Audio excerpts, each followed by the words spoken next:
PlayStation believes in great games. PlayStation.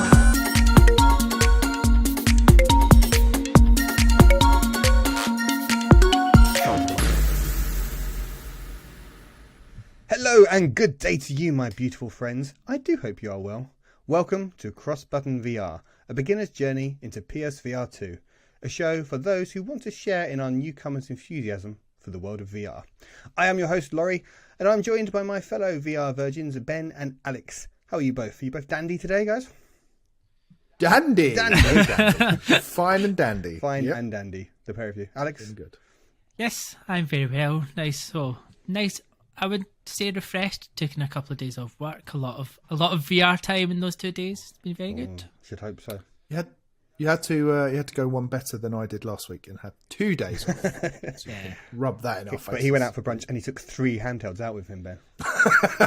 I didn't do that. I did. Fuck you, I Ben. did not do that. Good. All right. Well, before we get started today, we're going to be having a look at the upcoming games for PlayStation VR2, things that are coming out in the near term in the next month. I just want to remind everyone, though, that we are part of the Crossplayers. So if you enjoy the show, please do check out the other podcasts that we have available. And yeah, if you'd like to support us, please give the podcast a sub on the service you're using. Leave us a review. Tell all your friends about us. Whatever it takes, just please spread the word. Follow us on Twitter at crossbuttonvr and the Crossplayers.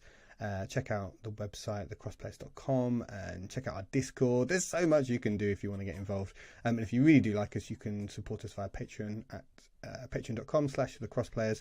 £2 a month, and you can help produce the show and gain entry into our lovely little WhatsApp group.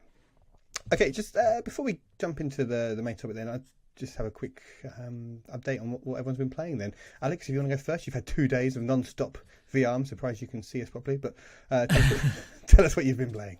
In fairness, it has not been non-stop VR. There's been quite a lot of Hogwarts Legacy sprayed in between the VR sessions, but it's been PlayStation heavy.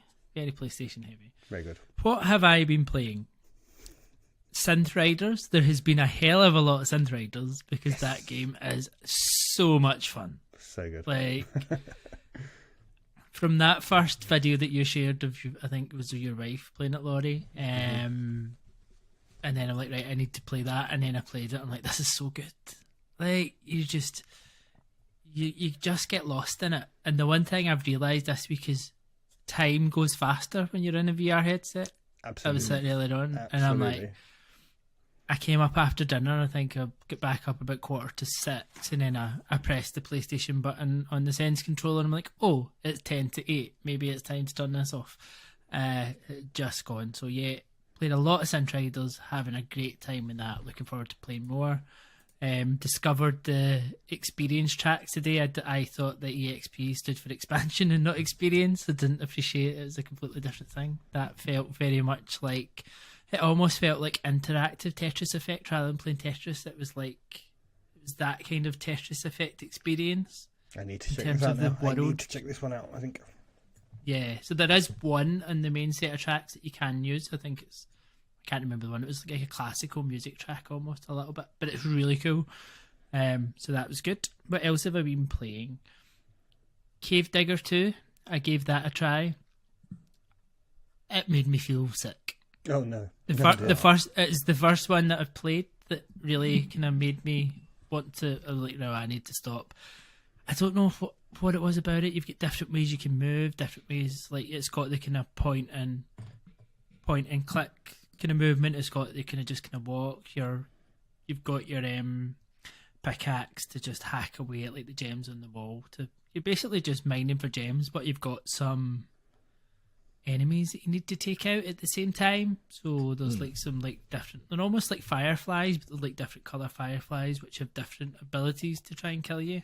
And you get very quickly, you get like a pickaxe and a revolver, so you're shooting at them, you can shoot the different bits to pull them down.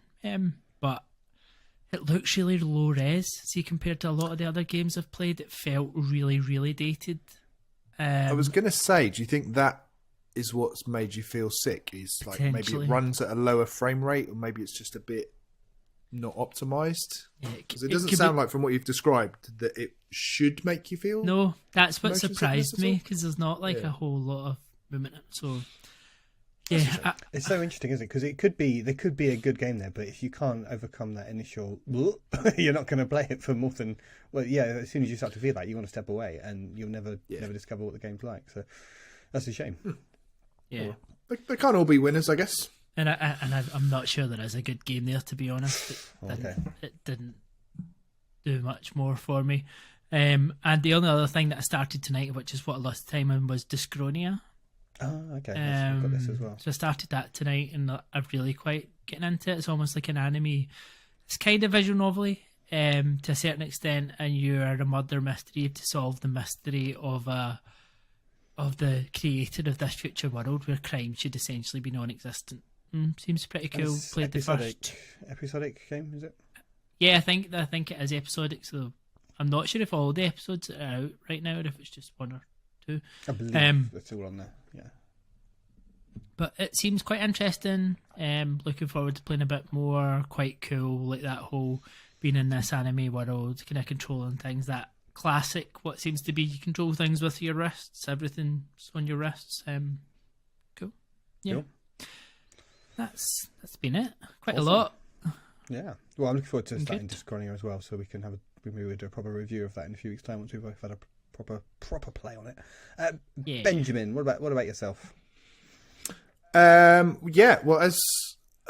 funnily enough, this week I haven't played a great deal of VR. I got to starting to get towards the end of the week, and I was a bit like, oh no, am I falling out of love with it? Because I've been playing a lot of Metroid Prime remasters. There's only so many hours in the day, you can't play all the games. On all the formats. Exactly. And I was like, oh no, is it happening already? But then, Before Your Eyes came out today, and I finished it already. It's a very short game. You've been off work today, I take it.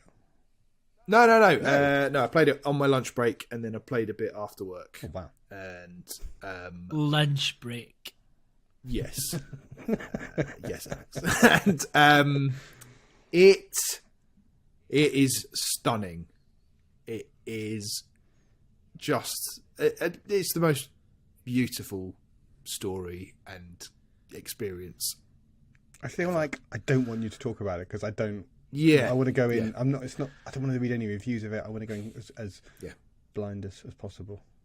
And I would absolutely say go in with your eyes closed, definitely, because I think the mechanics of it are quite well known, but basically, in order to move time forward in this story, you blink. So every time you blink, you jump forward in time. So you don't do that willy-nilly, just like every time you blink. It's like when there's a certain thing on screen, if you blink while that thing's on screen.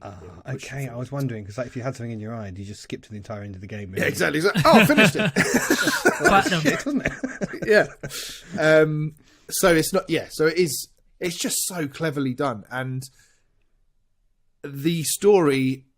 Obviously, I'm not going to go into any detail at all, but it is literally the first time I have cried at a video game. Wow. And I was absolutely just bawling my eyes out. I tell you what, we're going to need to. I think we all want to play this one, so I think we need to all play it, and then we'll do a review, and we can all discuss and really gush about it, and we can sort of tag 100%. it as a spoiler cast, and we can talk about it freely for people that have listened to it, and if people we'll do it at the end of an episode, so people can just switch off early if they don't want to know about it. But it sounds really and I would good. say, anyone listening that's got a vague interest in it, I think it's like full price is what, £11-12, something like that. It's maybe $15. Well worth it. A short experience, but one that is going to stick with me. It feels like going to the cinema. You pay tenner to go see a film. It lasts a couple of hours, and you don't feel like, oh god, I've been shortchanged. I've been ripped off there. That seems, if it's a really powerful £10 for a couple of hours entertainment. Some people might feel like, oh god, that's such a rip-off. It should be free if it's only a couple of hours long. But actually, if it's going to really pack in emotional punch, then I mean, it's art. It is like priceless art, and I think as a proof of concept for what VR can be beyond just rhythm games and driving games and action and fast-paced stuff. This is like, I mean, for me, this surpasses something like Edith Finch and Firewatch and things like that. So right now, you have just sold Daniel Ward PSVR2. Yeah, I thought of him. I was like, if I describe this well enough to Dan, he's going to be all over it. Now, one thing I will say is this is available on mobile devices, I think via Netflix. You can get it on Quest, as far as I know, as well. So people have got options for how to play it. You can play it on PC just with your webcam. I think that's how it originally came out. Yeah. I'm not sure if it is on Quest, actually. I might have I think it is. I do think it is. I presume the But either way, story, though, being in the story in VR, it does add. VR, I can't imagine playing it with stuff going on around me. Just to be in the story and feel like I am that main character, who is called Ben, by the way, and who grew up in a seaside town like I did. And it was just like, oh my God, this is like speaking to me far too much. And it was just overwhelming by the end of it. Wow. Play before your eyes, please. Okay. I implore you all. I think as a group of us that are really looking for these new experiences and to see what VR can do that's different to normal games, yeah, you've absolutely sold us and hopefully all of our listeners and viewers on it as well. Good. Well, I have just been plugging away on Cosmonius High, which I will review properly in a few weeks' time when I finished it. It's really good, though. It's so much fun. It's really just silly, good, interactive fun. And it's kind of like a... Do you remember that cartoon when we were kids where there was the people from Earth that went to some intergalactic high school? You know what? Come on, someone. Oh, come on. What's the name of it? I can picture...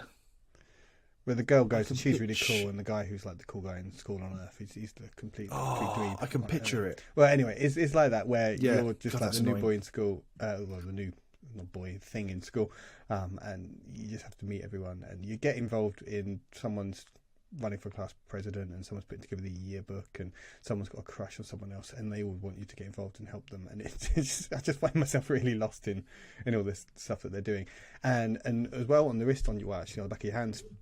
You collect these powers, and the more you play it, the more you realise that you can interact with the environment and rooms that you've been in before. You didn't realise there was stuff that you can interact with. As you get more and more of these powers, you can go back and you can play more and you can unlock new things. So it's a bit of a Metroidvania, if you like, in that as you get more and more powers, you can go back to parts of the school you've previously explored and you see them in a completely new, different light. And just swapping between the powers. And when I was first started playing it, it just... really clumsy with things, but now I just feel so slick, and just from a kind of a VR training game, it's fantastic. I just feel so much more adept at swapping out skills, interacting with things, grabbing things, reaching for things. I love it. It's so much fun. So yeah, I'll review it properly in a few weeks' time. Yeah, sounds promising. And I think Galaxy High School was the cartoon we were talking about. Galaxy High School. Yeah, I would never have remembered that. No, that rings no bells at all. Or Galaxy High. Maybe it was called Galaxy High. What did you just Google for that? Well, I Googled, the exact search term was High School Space Cartoon. There we go. And I think it was Galaxy High. Which ran in 1986 for one season only. Only one season? Wow. I must have repeated it a lot, because I feel like I saw a lot of it. Thanks. There you go. Right. Enough reminiscing about our weird childhood. Good. Right, let's have a look at what's on the horizon, because obviously there was a lot of games that were launched when the PSVR VR2 first came out. It was fantastic launch lineup, but they're not slowing down. There's a lot of games coming out in March, and a lot of good stuff as well. So first of all, we've had Before Your Eyes, which Ben you just talked about. That came out today. Next week we've got probably one of the biggest games that was delayed out of the launch lineup was the Dark Pictures Switchback VR, which is the sequel to the what was it called? The Until Dawn. Until Dawn spin-off. Blood and Truth. Yeah. Blood. No, Rush of Blood. Rush of Blood. Yeah. Yes, we are professionals. Thank you. Yeah, so it's like the roller coaster. It's like a ghost train, basically. It's a VR ghost train, and it looks really fun and scary, but scary not like in a Resident Evil kind of way where it's like, I don't want to open this door because something's going to jump out at me and be scary. It's like you're on a ghost train, so it's just you can't not go through the doors. So it's kind of more fun, I think, when it's like that, and you can just it looks really good, and it looks like another quite big budget, quite high production value game.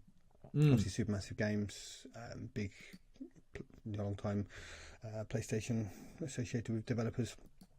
So yeah, you guys going to be picking that one up? Yeah, Yeah, definitely. I think so. Yeah, I've only seen a couple of bits of footage of it, but it looks good fun, and I like a good scare. And Alex and I played through Until Dawn together. And I think that was, not too scary, was it? It was just sort of cheesy horror. So I think I can handle that, as you say, Laurie, more than a Resident Evil. It seems more actiony and less tense, possibly. But Although it does seem that way, though. It's do you want to blink? And I think from all the footage you've seen in blinking and then all these things just appearing in front of your eyes could be quite terrifying to Resident Evil-esque ways. Even if you're maybe still on that kind of on rails and going through, I still think there could be a few jump scares in there, which could be amusing. Yeah, another good one to stream, which we obviously. I've been delaying doing that for Resident Evil Village, as you may have noticed. But yeah, good one. You did promise, Ben. I know.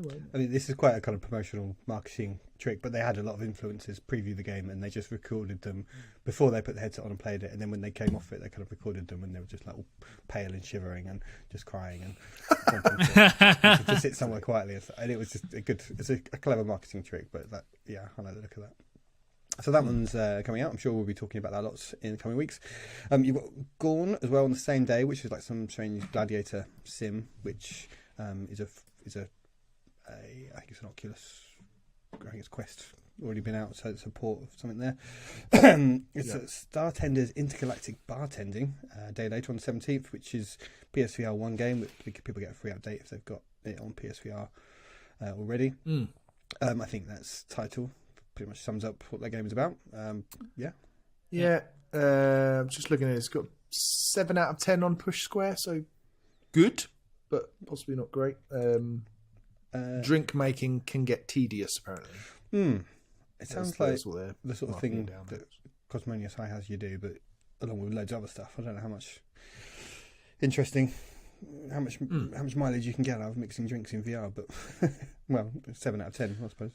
Can't be too bad. Yeah. And then shortly after that, we've got The Walking Dead, Saints and Sinners Chapter 2. And I believe Chapter 1, is that coming out on the same day? Is it as well? I'm sure there's some upgrade or free upgrade, and there's some enhanced version of the Chapter 1 as well that's coming out. And that is probably another one of the biggest kind of high-profile games that is in the launch window. Yeah. I think the hype around that seems to be quite high. I don't have any frame of reference for Walking Dead whatsoever. I know you guys have both played like the Telltale games, haven't you? I have, yeah. And I watched the TV series until I just could not bear the misery and the tedium anymore. I checked out probably, I don't know, 2/3 of the way through the whole thing, but it just became a point where it's just like, this is too fucking miserable. So I stopped watching that. But it's a cool IP, and it's supposed to be very good. The first game. And I think you do get an upgrade. You get an upgrade for the original game, and it was on I think that was one of the ones they gave away in PlayStation Plus, or Days of Play again. But you only get an upgrade if you own I think it's the Tourist Edition.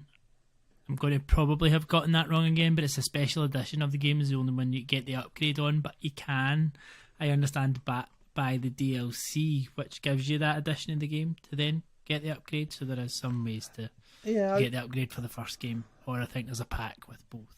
I always think that's fair enough. If it's only give away like a PS Plus version of a game, if you haven't paid for it, to then get upset that you don't get a free upgrade for the next gen version of it is a bit kind of churlish. It's just, you didn't pay anything for the game. Why did you demand more free stuff?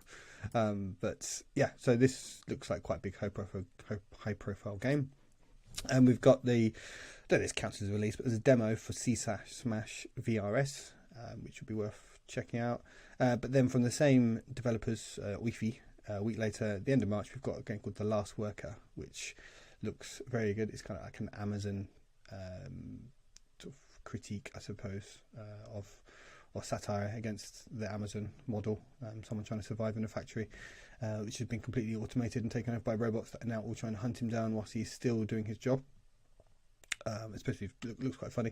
It's got Jason Isaacs as the voice of a robot, which I don't know if you've seen the trailer of it. Jason Isaacs as a very Geordie accent. He does a lot of good accents. There's Jason Isaacs. And I don't know who that is. You would. He Draco Malfoy's dad in Harry Potter, probably most famous for. Okay. He was in the Star Trek series. He's been in lots of stuff.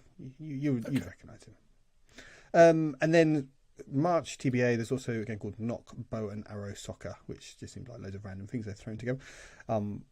So some archery soccer based game, I guess.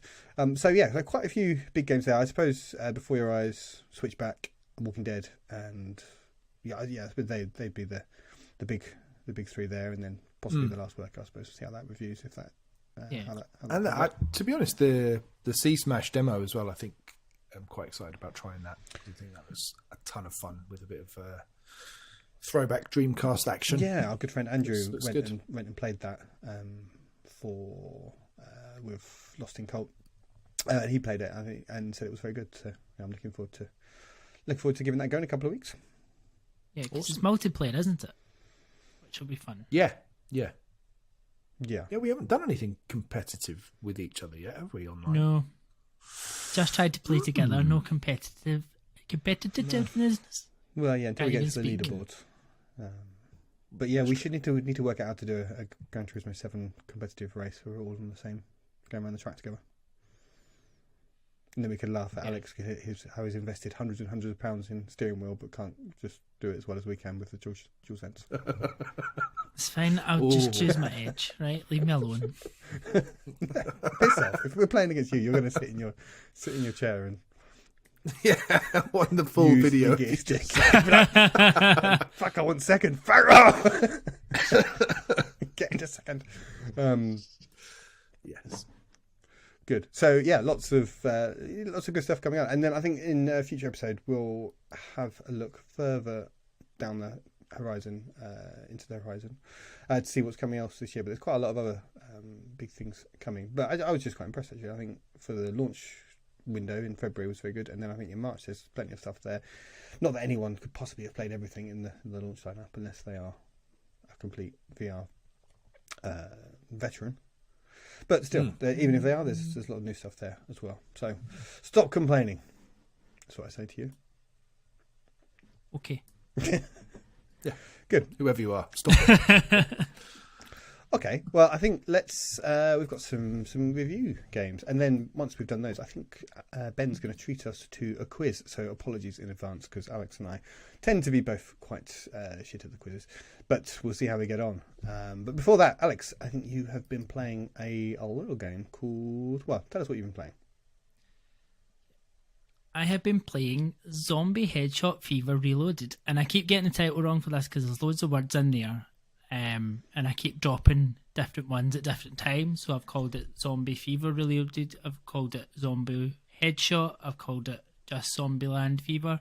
I missed the land out there completely. I tell you, I just keep missing. Missing words. Do you want to start again? What's it called? No, it's fine. I still don't know what this game is. Yeah, so you're all right, Alex. No, my retinas are burnt out for all the time that I've spent in VR tonight. Shooting zombies. Anyway, so Zombieland Headshot Fever Reloaded is a light gun shooter where you have to kill zombies with headshots and activate adrenaline mode to slow time. So ultimately, it's a light gun shooter based in the world of the 2009 film Zombieland. It really leans into the humour of those films, whether you're kind of encountering zombified sport fans who rile up the crowd, screamers who scream for backup. You've got like the Homer who's just this big dumb zombie who will just kind of wander away from you.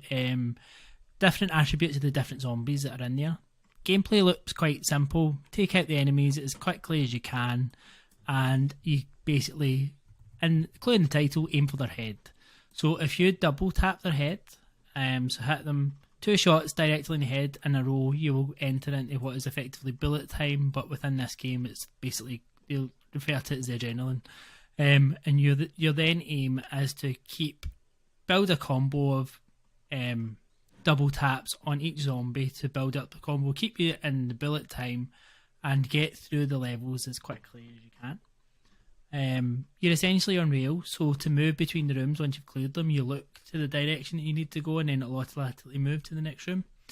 Whether that be a door, you stare at the door, it'll kind of load into the next area. You'll quickly assess your surroundings, basically looking for who is the easiest target to take out first. You want to then double tap them, enter into your adrenaline mode, and keep going. Because this is a kind of post-apocalyptic world, your currency that you're basically trying to work towards is toilet paper. So as you kill these zombies, they will basically spit out toilet paper, and if you shoot the toilet paper as it flies out for them before it hits the ground, it doubles the amount of toilet paper you get. So that's your aim. Once you see it, take the toilet paper out. You are kind of dual wielding, so you've got a pistol, which is unlimited ammo, and then you've got like a more like a shotgun and a machine gun, something a bit heavier on your other hand, but that does have limited ammo, so it's a bit like use that sparingly if you're basically in a pickle and you can't. So your pistol is basically always in your hand, but your secondary weapons, like attached to your hips, you need to go down, pick it up and get going. Even though you've got unlimited ammo in your pistol, you still need to reload it, but reloading's quite fun. So you just literally flick down on the thumbstick, the magazine drops out, the new magazine appears, flick of the wrist, that's you, boom boom, you're going again. So it really is quite fun. It does have a career mode, so basically you work through, I think there's 4 levels of difficulty with about 4 different stages within each one, and progressing as you go, and it's all about getting through it as quickly as you can. And for the amount of time you then spend in adrenaline mode, when you get to the end of the level, it takes that time off your score. So you're aiming to get as low a time as you can to hit the leaderboard. And that's where the longevity comes into it. It's all about that. Get through it as fast, a little bit of one more run, get a high score on that leaderboard, and bragging rights with your mates. Mm-hmm. And that's it. Like, it's quite simple. It's quite fun. There's not a lot to it. There's some other game modes in there. So you've got an arcade game mode. It's almost like a roguelike. So you've got to get through 5 levels at a time without dying. And again, on the leaderboard, you've got a target range. So like a shooting range where you've got different types of targets. Again, with its own set of leaderboards. So you can go in and it's whether taking the targets out as fast as you can, whether it's accuracy and aiming for the bullseyes in each target to get a highest score. Again, different sets of tasks and targets within the range. So there's a lot that you could spend a lot of time on, a lot of leaderboards to chase, and it's good fun. I think it's definitely, I jumped in and had a brief go on it. It's definitely a game to play if you've got other friends that are also playing it, or in fact, if you want to join our cross-press community and want to play against us. But I played it and I saw your time for doing the first level, and I thought, well, I'm going to have to keep doing this level until I can post a better score. And you learn, and it's that kind of replayability. You learn where they're going to be, where to put your gun as you go around the corner.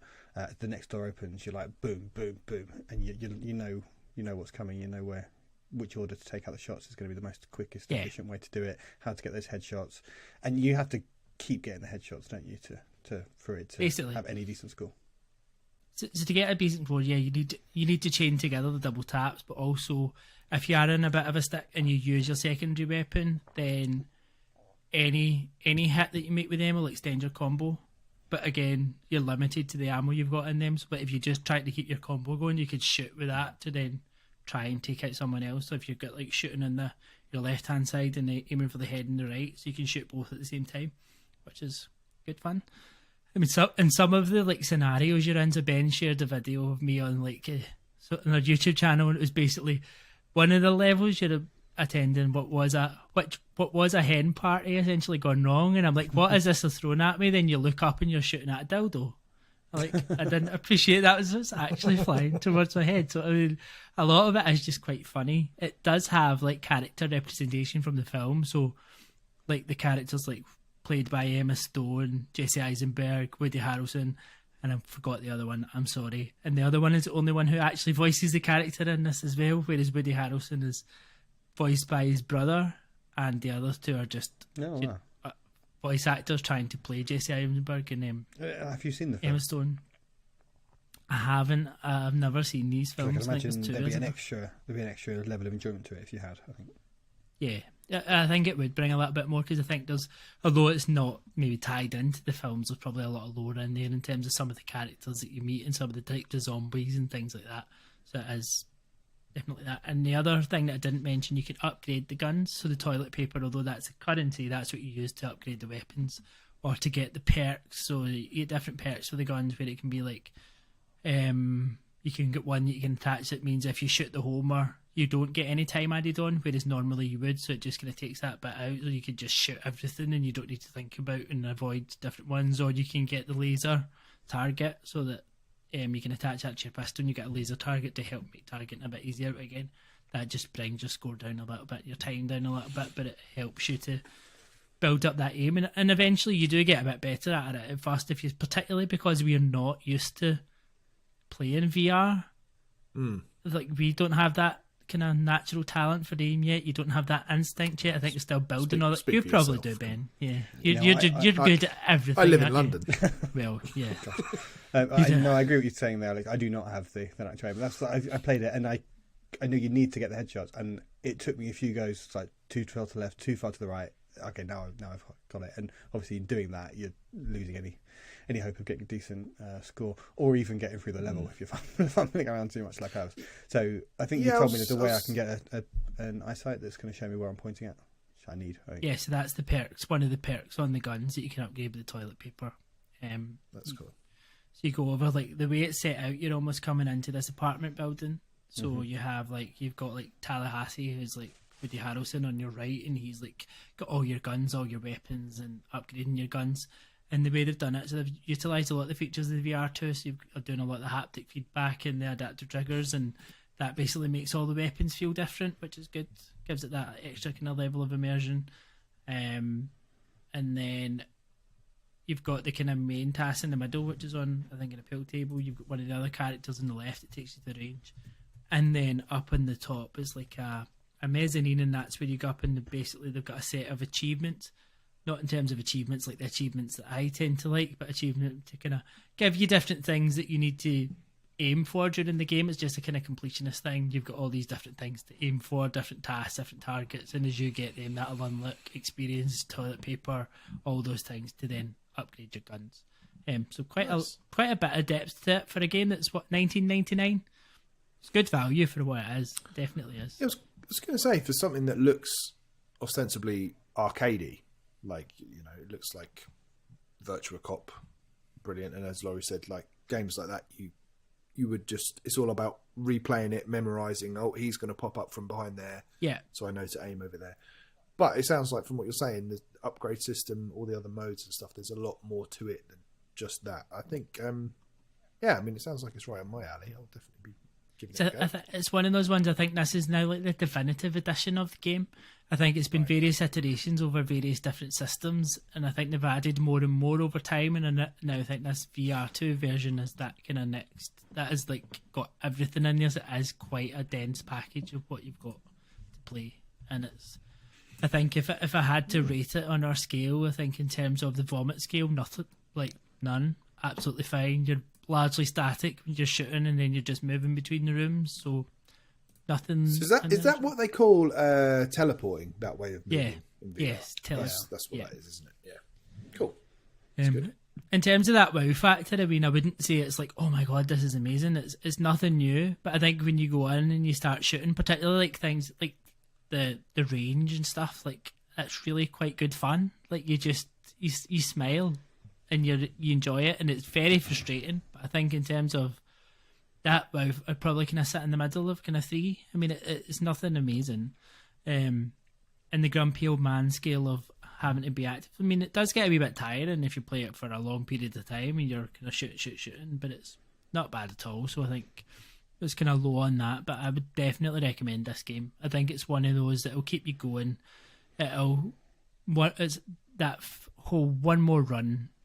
Try again, and particularly if there's a few of you on those leaderboards, you are going to chase that leaderboard in different ways. I think it'd be great for setting challenges with each other and just fighting it out. It is very much one more run, and if you don't quite get through to the end of it, you think, I know what I'm doing wrong. I definitely can do it this time. And it's also the sort of game that if you think, I've just got 20 minutes before I've got to go to bed, or before I get into a big session of whatever game I'm going, Metroid Prime, whatever. I'm just going to have a little quick blast through this because you can have the runs are a couple of minutes, aren't they? They can be really short each run. So it's almost like just trying to get around a corner in Gran Turismo 7's training school mode. It spends 4 hours doing it before you know it. It's like a 60-second run. It's like, oh shit. Yeah, sounds good. It's good. Awesome. Before we move on, I just wanted to ask about you when you were talking about shooting games. None of us have played Pavlov, have we? Because that's out now, isn't it? Yeah, it was one of the launch titles. But I've seen a lot about it. It seems to be quite a lot of hype, well. doesn't it? Yeah. Might need to check that one out because Casey, friend of the show, who's a host of Talk Nintendo podcast, was basically messaged me saying you have to play this, like just for the gunplay and the realism of it is amazing. Some of the clips I've seen looks very cool as well. Anyway, slight tangent. Move on. Sorry. No, it's fine. And I think, it's definitely one I'm intrigued by. Good. Well, I am going to be reviewing that little kayaking game. So, Kayak VR Mirage is quite simply a game where you are put in a kayak and left to kayak around several quite stunning, beautiful locations around the world. You start off the game and you just jump straight in. You're in a training pool. You have a short 10-15 minute tutorial where it teaches you the movement, and I thought it was very effective in that. You learn. Okay, I can lean. I can steer if I really want a sharp turn, or I can do a gentle turn. I can go fast and go slow, and it's a really, really clever introduction. And then after that, your menu's thrown up, and you can just choose from where you want to go around the world, and you are dropped in and left free to explore. It is not so much a game in that there isn't set objectives as such. The objective is really just to explore and be wowed by the beautiful scenery, but it is quite simply the most realistic feeling looking game I've ever played. If you can even really call it a game, it is very much an example of VR's ability to take you somewhere else and give you an experience of being in a different place. The sense of realism is incredible. It really is. So if you're someone that's looking for a game that wants objective, you want to be tested, you want to be challenged, you want to have set jobs you've been given to do, tasks to tick off a list, this isn't the game for you, and you wouldn't even consider this to be a game. It's the sort of thing you want to just drop in. It's a technical demo, essentially, but it's an incredibly good one. I'm almost surprised that PlayStation and Sony didn't buy this game or buy this studio and put this on every headset pre-installed, because it's the perfect introduction to what you can do with VR and the impact that VR can have on an experience, that kind of transformative effect that VR can have. The locations it gives you, it's Antarctica, Norway, Australia and Costa Rica. So you're going around kind of the Arctic, jungles, Australian canyons, and then Norway as well, the Norwegian fjords. So very different landscapes, very diverse, and you can choose day or night, and different weather conditions as well in some cases. There is a kind of multiplayer style mode where you can do time trials, where you get set time to get around a preset course through the environments, and I suppose that's the game, if you like. That's the challenge mode of it. And then if you post a good score, you can race against other players' ghost data around the world, and I think your friends as well. But that's not really what it's about for me. For me, it's jumping into these worlds and just paddling your canoe down a jungle and just looking around, and the fidelity, just you can't quite describe how good it looks. And because you use that foveated rendering, you can't quite capture it in a picture when you show people. It never really comes across. The pictures just look like a blurry mess. But when you're in there, whatever you're looking at looks beautiful. And it's not just the graphics; it's the whole package. The way that the wind moves all of the leaves in the jungle, the way that everything moves in a kind of convincing jungle-like foliage way, the way that the light comes through everything, and the nature as well. You can look down into the sea or into the river, and you can see fish and animals swimming around. You can see turtles, you can see penguins, you can see birds flying and landing near you, and they all just move. Like you're just there moving through their world, and you're in a canoe, so you're moving silently through these environments. You're not disturbing things particularly, although they do sort of fly away or they move away if you get near them.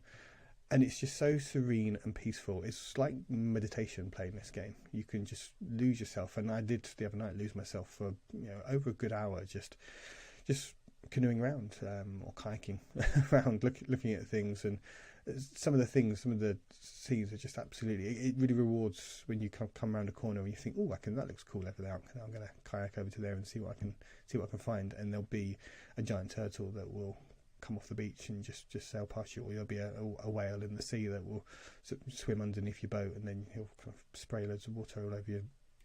And it's just so many magical moments like that. It's unlike anything else that I've ever played. Counterpoint to it being a great first experience. Okay. PSVR2 rebuttal.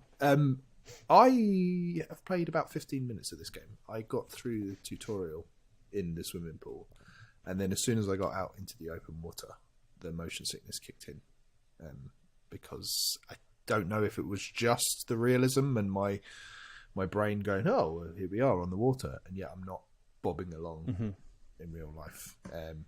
So for me, on the vomit scale, it was a 5, more so than Gran Turismo. Like, this one hit me the hardest. So I think I need to go back to it, because obviously I've only barely scratched the surface, but I do like the sound of what you're saying about it just being just this sort of serene experience, because some of the lovely stuff about VR is just taking a step back and just looking around the space you're in and just going, wow, this is cool. This is so different to anything else. Yeah, just being able to appreciate it as a medium, and this seems like a really good way to do it. But yeah, for me, it's getting over that initial hump of the motion sickness. I wonder, because it was one of the first things you played a couple of weeks ago, and I wonder if now you've spent quite a few more hours in the medium, whether your brain is now a bit better trained. It would be interesting to see. So I had no motion sickness at all, really. When I first started playing it, I was standing up, and that felt a bit funny, so I sat down like you would be sat in a kayak, and then it was absolutely fine. And my wife, she jumped in, she had a go on it, she didn't have any problems, and she played a good 20 minutes of it quite happily.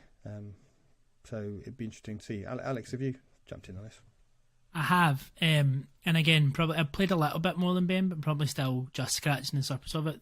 I didn't have any issues with the motion sickness of this. I had issues controlling it, and I don't know if that was just being new to the sense controllers. The first episode we did, I told you, like, I just couldn't get to grips properly with the sense controllers at that point. I think that was the one, particularly, I just could not get that motion going properly. Like, I knew what I was supposed to do, I knew what I was trying to do. I just couldn't pull it all together. But again, I need to go back to it, because as you say, like, it's stunning. Like, that experience, what I did do, rather than, like, because you can go on, like, more like the tours and the boat rides, I did a bit more of that and just kind of sat in one of the boats and went through like the jungle. And I thought that was quite nice, just to experience it from that technical aspect and that more kind of demo of what the VR2 can do. But I need to go back and play more.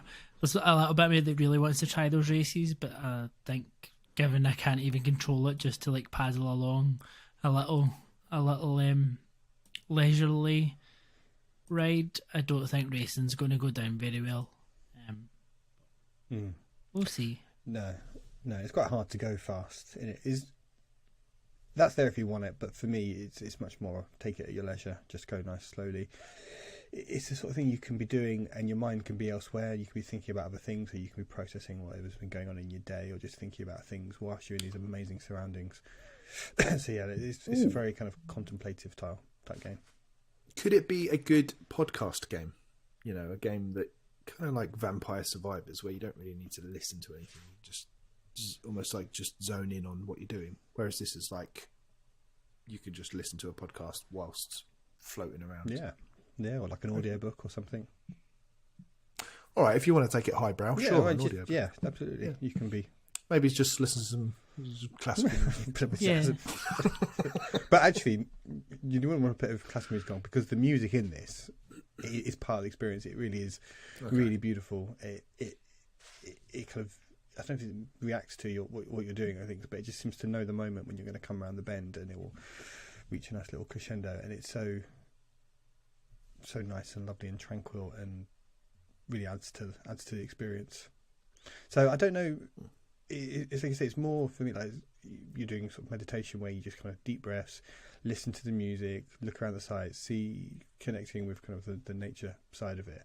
For people that like normal games like Zombieland is not that sort of, it's not for everyone, I'm sure. And it's £19, so I think you'd have seen this and you might think this looks like a load of shit, I'm not interested in it, or you might think I'll just get it just for the technical impact of it because it looks so impressive, and you can accept that you're probably not going to spend a lot of time in it, but you just want to see what it's like, and that's fine as well. But I don't know, for me it's that just wanting to just spend time in those locations, because I've been kayaking before, but I'm never going to go kayaking around Costa Rica or the Norwegian fjords, or not all these places anyway, not anytime soon. Not with that attitude, you're not. Not anytime soon.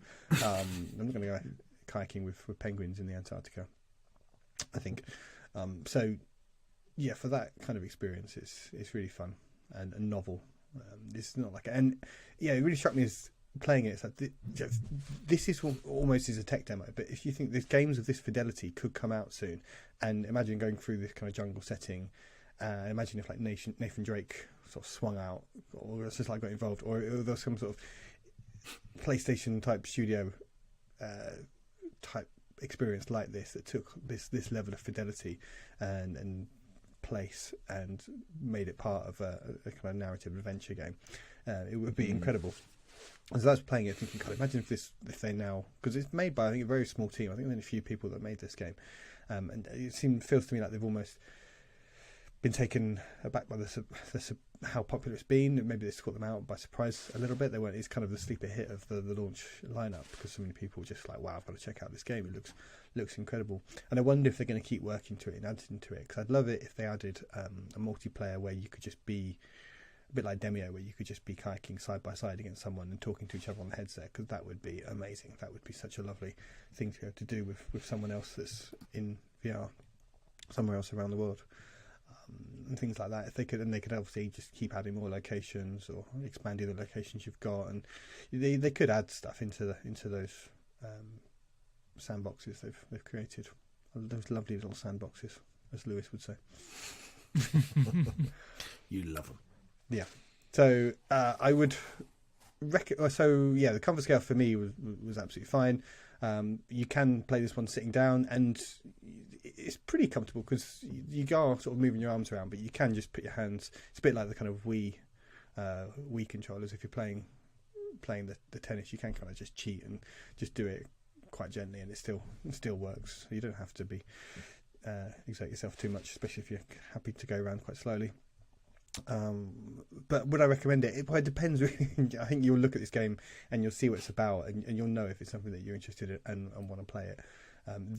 There's not much game there, but it is an incredible experience for what it is. It's more like a kind of VR simulator thing that you used to play in the arcades, where you'd be in a little simulator trying to go around these places. That's all it is. And if you're fine with that and you still want to play it, then you'll think it's amazing. Whereas if you're expecting there to be some deep game here or lots of competitive kayaking, that's not what this is. Fair enough. Cool. I need to give it some more time. Yeah, me too. So great. Sure. Okay, well, Ben, I think we've just about got time for a bit of a quiz, you reckon? Or do you think we should hold it? I reckon we should wrap it up, because this quiz is Okay. pretty evergreen. Okay. It's not gonna date. Okay. So we can move on. We're at a tight 49 minutes now. So I think we'll save it for another week. Okay, well, I just teased our audience there with what could have been. Just keep them on the hook. Always leave them wanting more. Well, if you tune in next time, people, you might get to hear Ben's magical quiz.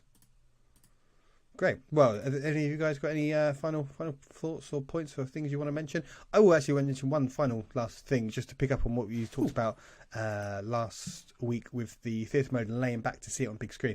I actually discovered this week that you can change the size of that big screen because when by default you've got kind of a lot of black space around it, but you can make that bad boy a hell of a lot bigger, and so it does take up your entire field of view. And when I was playing, I think the only game I've got left installed digitally in full without needing to put a disc in on my PS5 is Astrobot still. And so I just jumped into that and played that massively full screen. It was so cool just seeing it as a huge thing. I think just having it expanded out makes a big difference to me.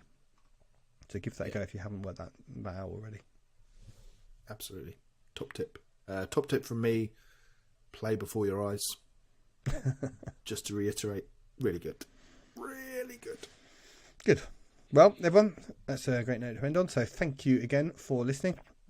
And as ever, if you'd like to get more involved with the cross players, please do get in touch and join our Discords and Patreons and follow us everywhere. All that kind of stuff. And you can email us at crossbuttonvr@gmail.com if you've got any feedback or thoughts or suggestions or things that you think we should be playing. Last but not least, thank you ever so much to all our patrons for supporting the work we do. And yes, I've been your host, Laurie. These two have been Ben and Alex, and we will see you again soon. Very soon. Until then, goodbye.